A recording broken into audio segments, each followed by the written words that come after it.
Canal 9, en partenariat avec le service cantonal de la santé publique, Addiction Valais et Promotion Santé Valais, vous présente l'Antidote.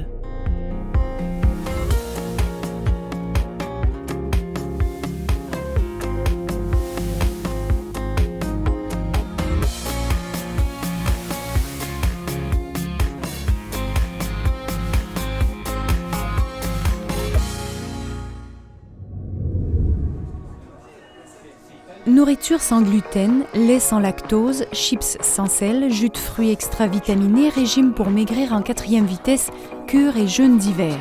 Aujourd'hui, se nourrir est devenu un véritable casse-tête. Une foule de messages publicitaires et de fausses croyances influencent notre façon de nous nourrir. Les intolérances n'ont jamais été aussi nombreuses. On les confond souvent avec les allergies alimentaires qui peuvent être extrêmement dangereuses. Entre mythe et réalité, comment aujourd'hui ne pas se perdre dans tout ce bazar alimentaire ?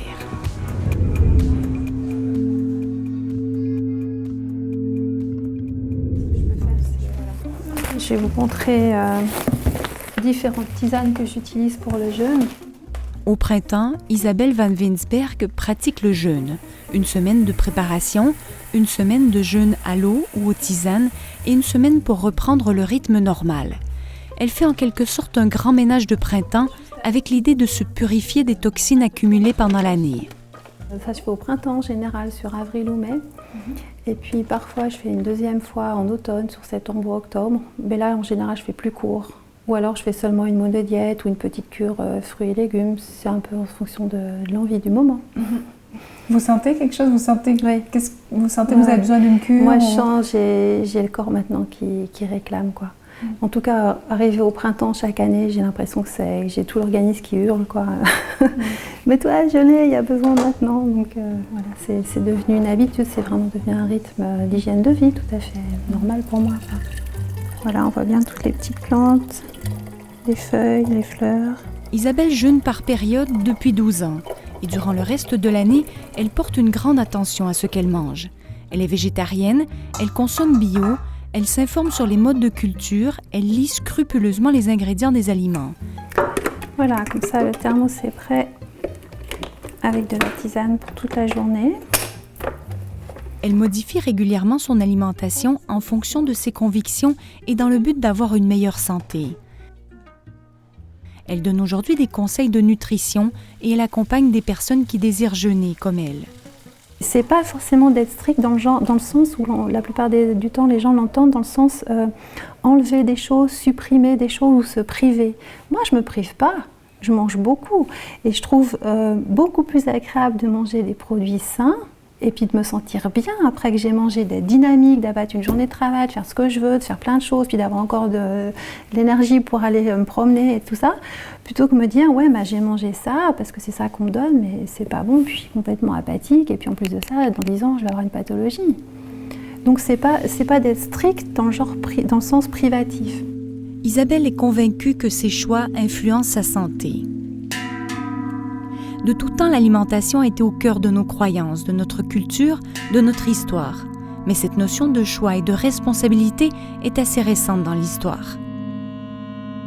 Isabelle Rabou-Schule est ethnologue, spécialiste des questions alimentaires. Elle est directrice du musée gruyérien et elle en connaît beaucoup sur notre relation à l'alimentation. De manger sainement, ça a été toujours une préoccupation pour l'homme sur Terre, seulement ça voulait dire autre chose qu'aujourd'hui. Manger sainement, ça voulait d'abord dire manger assez pour survivre. Et manger sainement voulait dire ne pas s'empoisonner en ne mangeant pas des choses qui soient toxiques, avariées ou impropres à la consommation. Aujourd'hui, manger sainement est devenu quelque chose de beaucoup plus compliqué parce que par le progrès de la science, on est submergé d'informations, ce qui fait qu'on a tendance à douter de tout et à penser que toute chose peut être bonne ou mauvaise. Et c'est très compliqué de manger sainement, à vrai dire, aujourd'hui, parce qu'on peut se poser des questions absolument dans tous les domaines. Plus la science fait des progrès et plus on a peur de ce qui se trouve dans notre assiette. Depuis un siècle, sans compter les périodes de guerre, la majorité de la population en Occident mange à sa faim, accède à une nourriture suffisante. L'industrialisation et le développement des transports nous donnent accès à plus de produits transformés auxquels on ajoute des valeurs nutritives. Le discours diététique s'est emparé de l'alimentation. Si vous regardez au début du XXe siècle, on a enrichi les produits pour dire ces produits ont plus de choses, on y a ajouté des vitamines, on a ajouté des tas de choses. Et puis à la fin du XXe siècle, on s'est mis à retrancher avec moins de gras, moins de sel, moins de ceci, moins de cholestérol, etc. À tel point que vous trouvez même des bouteilles d'eau sur lesquelles c'est mis qu'il n'y a rien d'autre que de l'eau dedans parce qu'on a tout enlevé le reste. Donc ça confine un peu à l'absurde. Donc ça c'est aussi un peu des tendances. Et puis en fonction, je dirais, de ce qui se passe au niveau mondial, quelque part de tendance du marché alimentaire là derrière, il y a aussi des périodes où telle ou telle sorte d'aliments sont plus ou moins sur la sellette. Donc il y a assez régulièrement, toutes les 2 ou 3 décennies, nous voyons un gros scandale du côté de la viande. Il y a eu le poulet aux hormones dans les années 70, il y a eu la vache folle à la fin des années 90, il y a eu la grippe aviaire et ce genre de choses dans les années 2000. Donc la viande est souvent sujet à caution, mais la viande a toujours été sujet à caution. Déjà dans la Bible, on parle des différentes viandes. Donc ça, c'est le sujet qui est le plus sensible. Puis après, il y a des périodes où on s'est méfié des salades à cause des nitrates. Ensuite, on a oublié.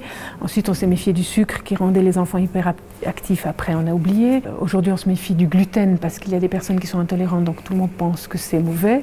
Et ça se déplace comme ça. Et derrière, je dirais, les producteurs et l'industrie essaient de réagir pour redorer le blason de ces aliments qui en souffrent énormément.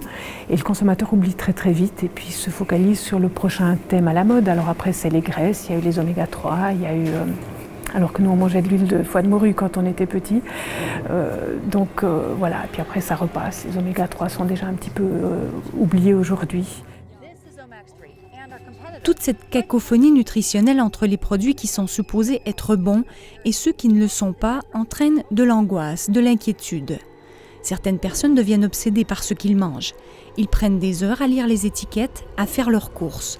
Ils planifient plusieurs jours à l'avance les repas et refusent les invitations. Ils vont jusqu'à faire des régimes drastiques. On constate une augmentation de troubles alimentaires comme l'orthorexie, l'obsession de manger sainement.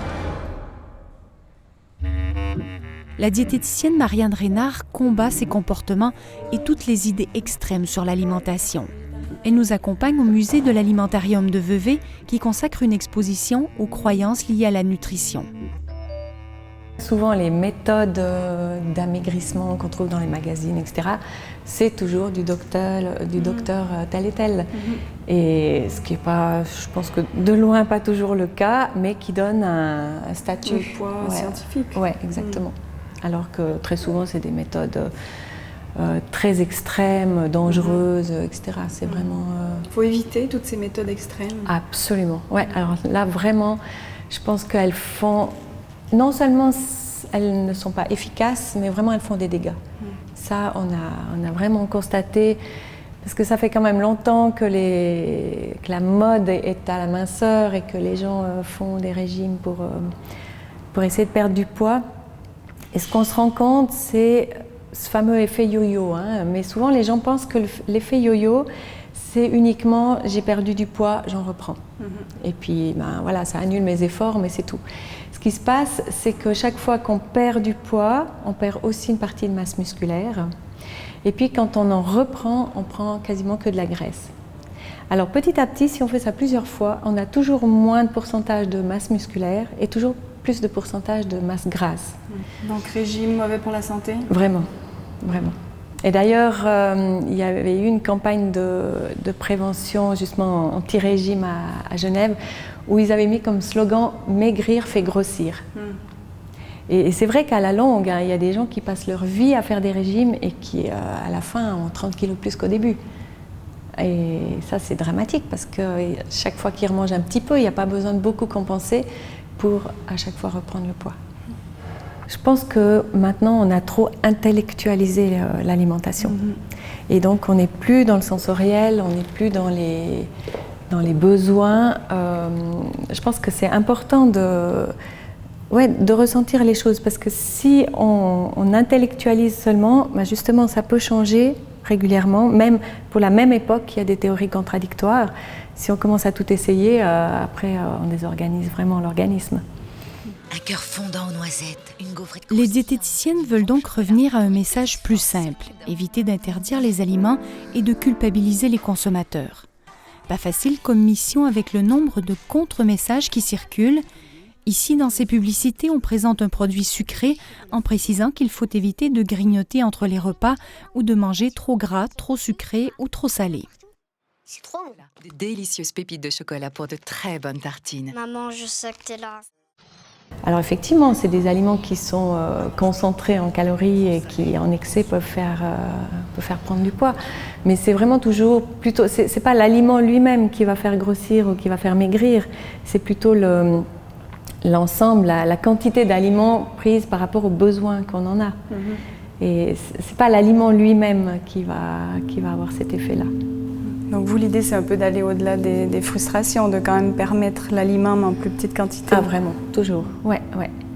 Et ce qui se passe aussi, c'est que plus on restreint, plus on en a envie. C'est souvent ça qui se passe.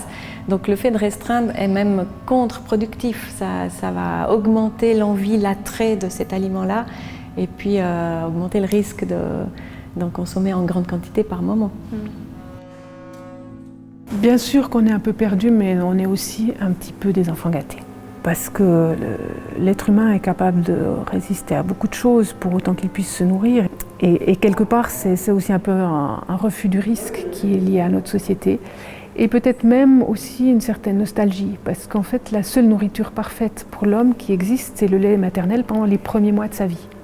Et ensuite, il doit prendre son indépendance de ce sein maternel et être capable de digérer et de manger petit à petit des aliments plus variés.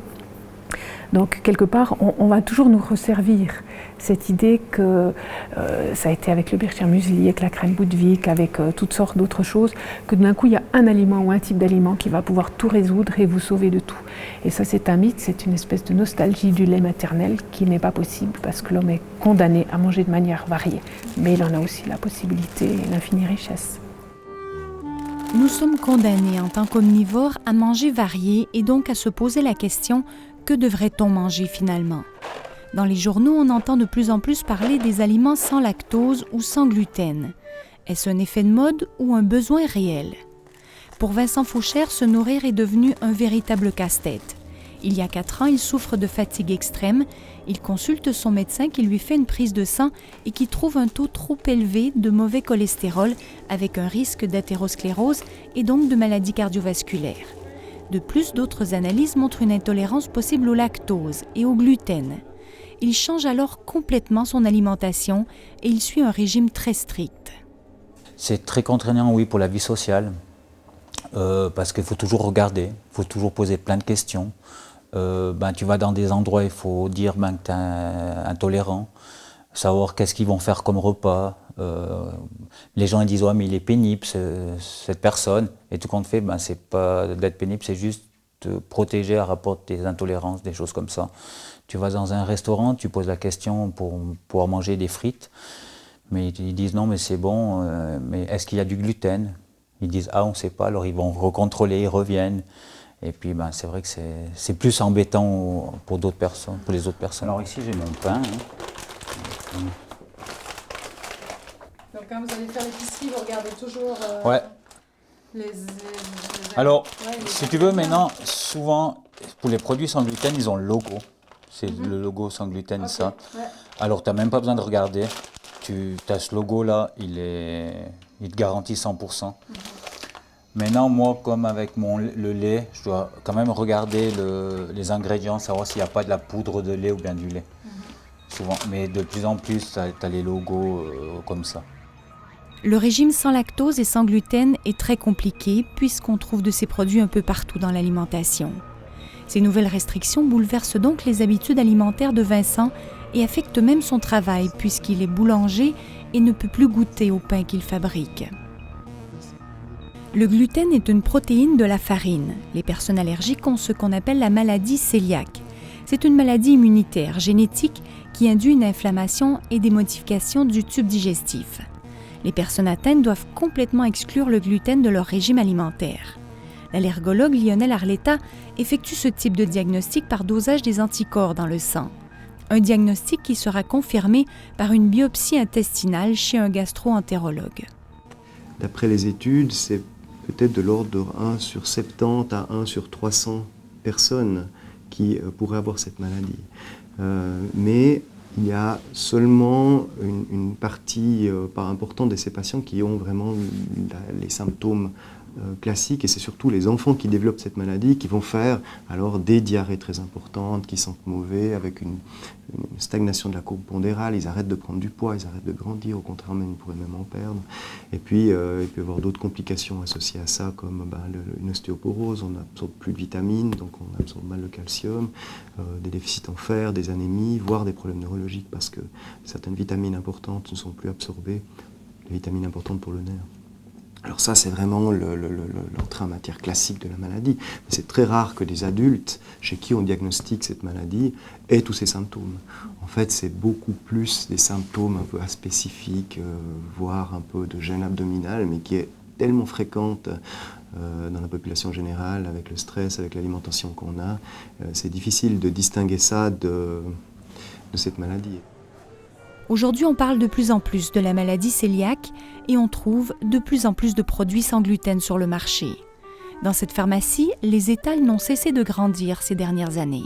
C'est un rayon qui a quintuplé. Chaque année, il faut rajouter. Chaque année, on a de la demande, des choses spéciales, des choses sucrées, des choses salées. Ce qu'on n'avait pas au début, où on avait juste le pain qui était même d'une consistance farineuse et désagréable. Ouais, et ça s'est bien amélioré, les produits. Ouais. Ah oui, non, ils ont fait un très très grand progrès.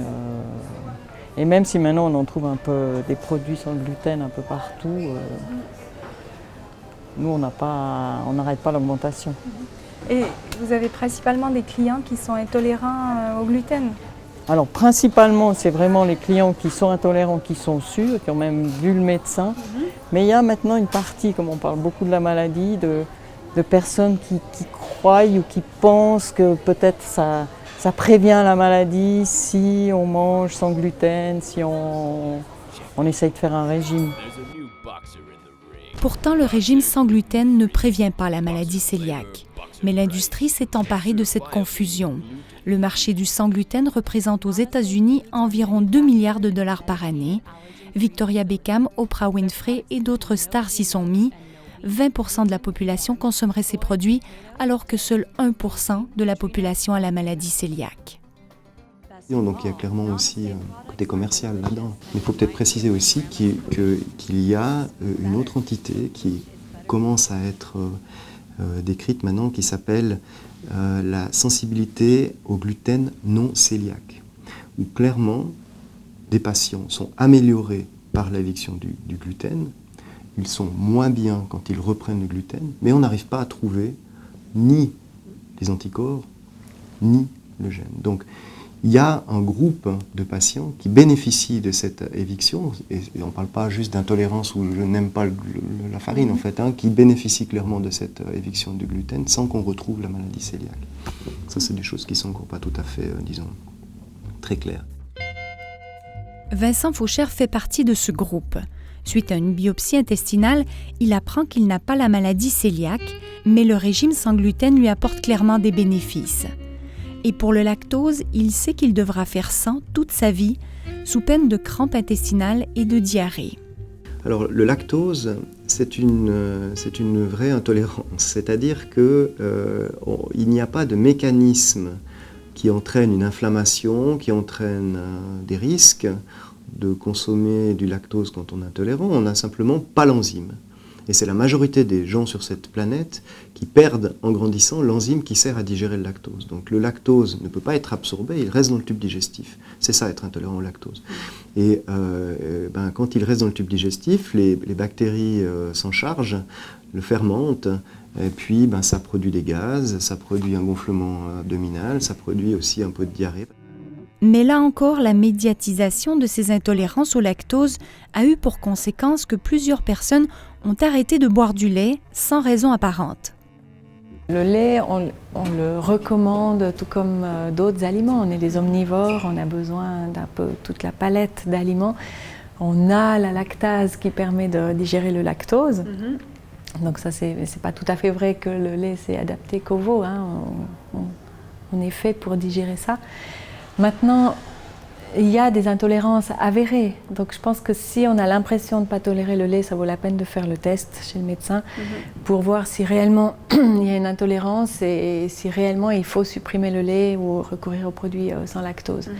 Parce que sinon, je trouve que c'est inutile de faire un régime sans lactose si on n'a pas réellement besoin. Ça demande quand même d'arriver à couvrir le besoin en calcium d'une autre manière, soit avec les produits sans lactose, soit avec... Il y a du calcium dans d'autres aliments, mais sans les produits laitiers, c'est difficile de couvrir le besoin. Isabelle Van Winsberg n'est pas allergique. Elle ne souffre pas d'intolérance. Elle évite certains aliments par choix, par conviction. Je veux pas qu'on m'empoisonne parce que je mange. Moi, je trouve pas normal qu'on me donne une alimentation qui est déjà empoisonnée dès le départ. Et puis c'est aussi pour ça qu'on a plus besoin, je pense, en ce moment en tout cas, de jeûner ou de faire des drainages, de nettoyer régulièrement son organisme, parce qu'on absorbe beaucoup plus d'aliments toxiques que normalement, que la nature nous les donnerait spontanément, quoi. C'est un résultat de la société ? Bah oui, je pense. Ouais, ça a été des choix de société à un moment donné, puis maintenant on est sur l'inertie de ces choix avant qu'ils aient été changés vers autre chose, vers du mieux. Je pense que c'est en train de changer vers du mieux, mais il faut du temps. Il y a toujours beaucoup de temps avant que les décisions soient prises à des hauts niveaux, pour que ça ait un impact ensuite dans le quotidien des gens, quoi. Donc ma façon à moi d'impacter directement, c'est de dire moi je me responsabilise, je me renseigne, je me forme. Et puis, je sais que ça, c'est pas bon, donc je vais prendre l'autre à côté qui me paraît meilleur, et puis je fais du mieux que possible.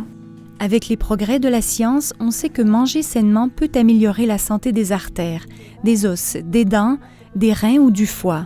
Et Isabelle compte bien tout faire pour qu'elle et sa famille soient en bonne santé. En contrôlant son alimentation, elle contrôle sa santé et donc en quelque sorte son devenir. Mais pour Marianne Reynard, les cures ou les jeûnes ne participent pas forcément à la santé, ils ont plutôt une approche spirituelle. Un jeûne pour des raisons religieuses, là, j'entre pas là-dedans, c'est une question de conviction personnelle et si c'est bien fait, ça peut... si c'est bien fait dans le sens qu'il y a une progression jusqu'au moment du jeûne et puis après une progression quand on reprend l'alimentation, voilà, on peut le faire. Maintenant, au point de vue santé, je pense vraiment que c'est pas nécessaire de faire des cures. Je pense que c'est mieux de ne pas soumettre le corps à des excès répétés tout au long de l'année, de manière à ce qu'il puisse lui-même métaboliser toutes les choses au fur et à mesure. C'est sûr que s'il y a tout le temps des excès, il y a à la longue des choses qui vont s'accumuler dans l'organisme et puis qui ont de la peine à être éliminées. Mais là, de nouveau, une cure, ça va faire encore plus de stress, parce que si on passe de l'excès à plus rien du tout, même pendant une petite période, c'est vraiment un grand stress au niveau métabolique. Pour ne pas stresser son métabolisme, il n'y a pas 1000 recettes. Il faut manger de tout, varié. Dans ce cas, pas besoin de rajouter de vitamines, des oméga-3, du calcium ou du magnésium. Manger est avant tout un acte culturel, social, bien avant d'être un acte médical. Mais porter un aliment à sa bouche est aussi un acte intime qui relie l'environnement à notre corps, qui est donc extrêmement fascinant et inquiétant à la fois. Alors justement, le mythe, il est important parce qu'il fait partie de tout ce que l'on réfléchit, ce que l'on raconte, ce que l'on croit, ce que l'on réélabore avec son cerveau. Et finalement, on digère autant avec son cerveau qu'avec son estomac. Et c'est très important d'avoir de la matière à penser, d'avoir du grain à moudre dans son intellect sur ce qu'on mange, dans tous les sens du terme. C'est aussi ce qui alimente la gastronomie, parce que quand vous êtes chez un très grand cuisinier, il y a évidemment le plaisir des yeux, les saveurs, les produits qui sont proposés, la manière dont l'assiette est disposée, mais il y a tout ce que l'on peut en dire et tout ce que l'on pourra en dire le lendemain à ses amis, à ses relations, sur ce qu'on a mangé, le pourquoi et le comment. Donc plus un aliment, plus un événement alimentaire est riche de toutes choses à raconter, mieux il aura aussi aujourd'hui un succès, parce qu'il nous nourrit aussi évidemment dans la pensée. Nous continuerons donc toujours à nous poser des questions sur ce que l'on mange, sur les effets de nos choix sur notre santé. Même si la science tente de dépoussiérer les mythes, ils ont toujours été omniprésents et ils seront encore longtemps dans notre assiette.